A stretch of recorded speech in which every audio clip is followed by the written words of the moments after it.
Assalamualaikum warahmatullahi wabarakatuh. Salam dan bahagia. Perkenalkan, saya Henny Dwi Utami. Kali ini akan mengulas mengenai nilai dan peran seorang guru penggerak. Nilai-nilai dan peran guru penggerak ini merupakan tugas kami pada pendidikan guru penggerak pada modul 1.2, tepatnya tugas 1.2.A. Kami adalah kelompok 1 kelas 99 CGP Angkatan 4, Sidoarjo.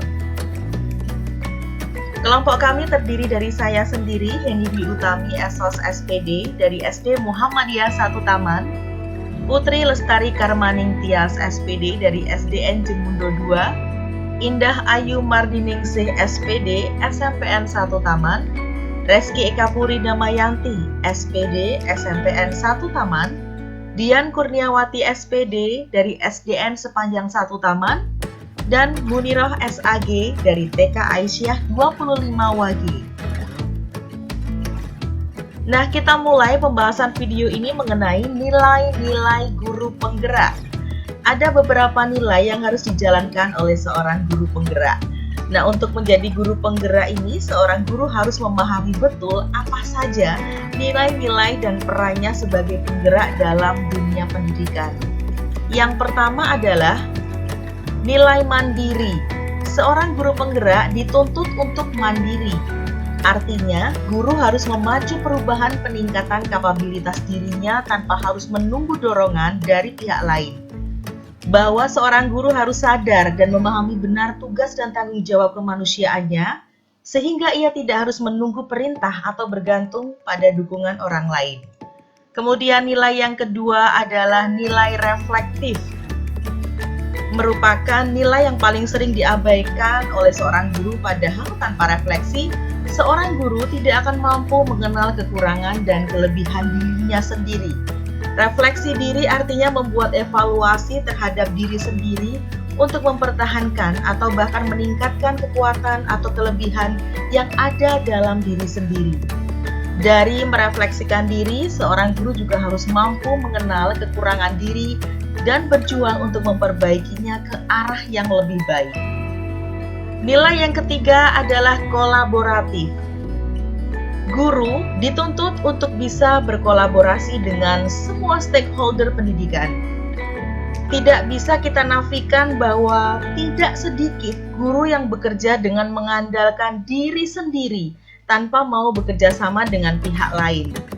Ketidakmampuan berkolaborasi dengan pihak lain inilah yang menyebabkan pendidikan kita terus berjalan pincang. Kolaborasi ini adalah bentuk kerjasama yang baik yang harus dibangun oleh guru dengan kepala sekolah, para rekan sejawat, komite sekolah, orang tua murid, bahkan dengan para murid sendiri. Nilai kolaborasi harus dimiliki oleh guru untuk mencapai output yang baik sesuai dengan yang diharapkan bersama. Kita beralih ke nilai yang keempat, yaitu berpihak kepada murid. Dalam proses pembelajaran, guru harus tahu apa saja kebutuhan murid dan berusaha membantu mereka untuk menggali potensi mereka masing-masing. Untuk mencapai merdeka belajar, murid harus melewati semua proses pendidikannya dalam keadaan nyaman, bahagia, dan merdeka tanpa tekanan apapun. Nah, nilai yang keempat adalah inovatif. Seorang guru juga harus dituntut harus inovatif sesuai dengan tuntunan atau kodrat zaman. Guru harus pintar melihat potensi dirinya sendiri dan peluang untuk mendukung ide-ide baru dalam mengembangkan prinsip merdeka belajar pada murid agar tidak ketinggalan zaman. Nah, berikutnya kita akan membahas mengenai peran seorang guru penggerak.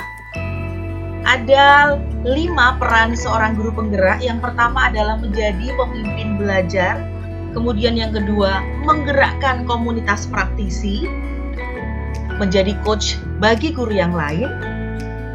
Mendorong kolaborasi antar guru. Dan yang terakhir, peran guru penggerak adalah mewujudkan kepemimpinan murid. Setelah kami melakukan diskusi atau sharing pengalaman dari anggota kelompok kami di kelas 99 CGP Angkatan 4 ini, Nah, ada beberapa peran yang juga mengandung nilai yang sudah pernah kita lakukan sebagai guru penggerak. Yang pertama, menjadi pemimpin belajar, dan ini mengandung nilai mandiri juga inovatif. Beberapa hal yang pernah kita lakukan antara lain adalah ikut serta dalam kegiatan workshop, seminar, diklat pelatihan secara mandiri, tanpa ada paksaan dan pengimbasan hasil kepada teman sejawat. Kami juga membentuk tim Satgas COVID Sekolah yang mengawal dari PTMT atau pembelajaran tatap muka terbatas. Pengimbasan dengan berpraktek bersama model pembelajaran hybrid learning untuk mengatasi learning loss. Nah, ini kami lakukan dalam upaya untuk mengatasi learning loss terhadap pembelajaran online yang pernah kita alami beberapa saat yang lalu di awal pandemi. Kemudian kita melakukan praktek dan pengimbasan bersama mengenai model pembelajaran hybrid learning yang ternyata bisa menjadikan jawaban untuk mengatasi learning loss. Kemudian membuat KOS sesuai dengan profil pelajar Pancasila dalam 1 tahun dan mencanangkan kegiatan Litendu atau literasi, numerasi, edukasi terpadu di sekolah. Berikutnya, kami juga menggerakkan komunitas praktisi, dan kegiatan ini mengandung nilai reflektif juga kolaboratif. Di antaranya, mengimplementasikan pelajar Pancasila di lingkup gugus sekolah, ikut serta aktif dalam kegiatan KKG atau kelompok kerja guru, dan membuat program serta rencana KKG gugus. Mengadakan kegiatan bersama guru di sekolah dengan mengenalkan kearifan lokal yang ada di tempat kami. Dan penerapan nilai positif dari kegiatan ini adalah toleransi dari profil pelajar Pancasila, beriman, bertakwa kepada Tuhan Yang Maha Esa dalam bentuk kerjasama sekolah bersama dengan Brangwetan. Hasil sharing pengalaman kami berikutnya adalah kami juga pernah menjadi coach atau pelatih untuk guru yang lainnya. Nilai kolaboratif dan inovatif ada dalam tindakan yang kami lakukan ini, antara lain adalah melakukan pengimbasan pembuatan soal AKM yang baik yang berpihak kepada murid. Melakukan pengimbasan pembuatan media pembelajaran digital seperti video pembelajaran lewat Filmora, KineMaster, Canva, kuis interaktif di berbagai komunitas, MGBK, SMP, IYLC, dan berbagai AUM. Melakukan pengimbasan modul SMB atau Sekolah Merdeka Belajar. Berbagi belajar membatik, membuat pembelajaran teknologi. Berbagi praktik baik penerapan metode literasi NIKI dalam joyful learning di kelas. Nah, kami juga mendorong kolaborasi antar guru. Kegiatan ini mengandung nilai kolaboratif dan juga inovatif. Antara lain, kami mendorong terbentuknya tim English Environment di sekolah, mendorong pembuatan media layanan BK yang keefektifannya diukur dalam PTBK, kemudian mendorong pelaksanaan lesson study, menciptakan pembelajaran yang kreatif, inovatif, efektif, dan menyenangkan. Berkolaborasi dengan guru antar jenjang dalam ajang pameran karya virtual dan Entrepreneur Day. Tindakan yang kelima adalah mewujudkan kepemimpinan murid. Tindakan ini mengandung nilai berpihak kepada murid, mandiri juga kolaboratif. Antara lain yang pernah kami lakukan adalah penerapan tutor sebaya saat pembelajaran di kelas berkolaborasi dengan berbagai bidang, kemudian pembimbingan pusat informasi dan konseling remaja, pembentukan tim dokter kecil, juga tim Satgas Cilik atau penegak kedisiplinan dari siswa, dan mendorong siswa aktif dalam kegiatan ekstrakurikuler atau talent class. Dari banyak kegiatan yang kami lakukan, tentunya kami juga melakukan strategi-strategi yang itu akan menguatkan nilai juga peran guru penggerak.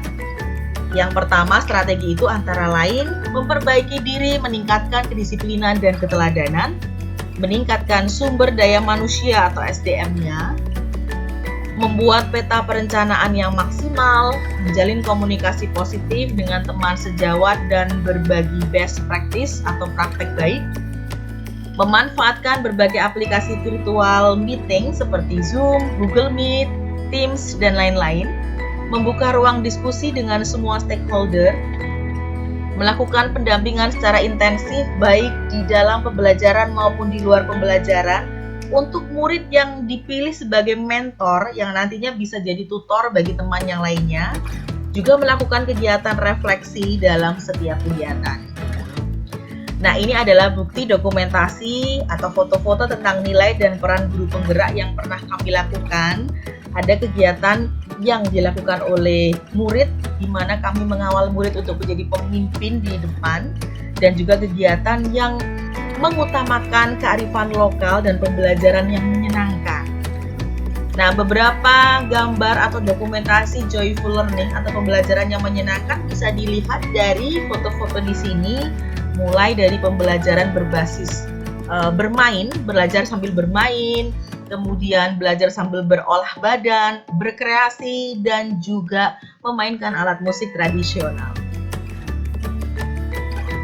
Pengimbasan dan kolaborasi antar teman sejawat terus kami lakukan, yang itu kami bertujuan untuk meningkatkan kualitas pendidikan pada umumnya. Terima kasih, semoga presentasi kali ini bisa memberikan manfaat yang banyak untuk kita semuanya, dan semoga pendidikan Indonesia semakin maju. Salam dan bahagia. Wassalamualaikum warahmatullahi wabarakatuh.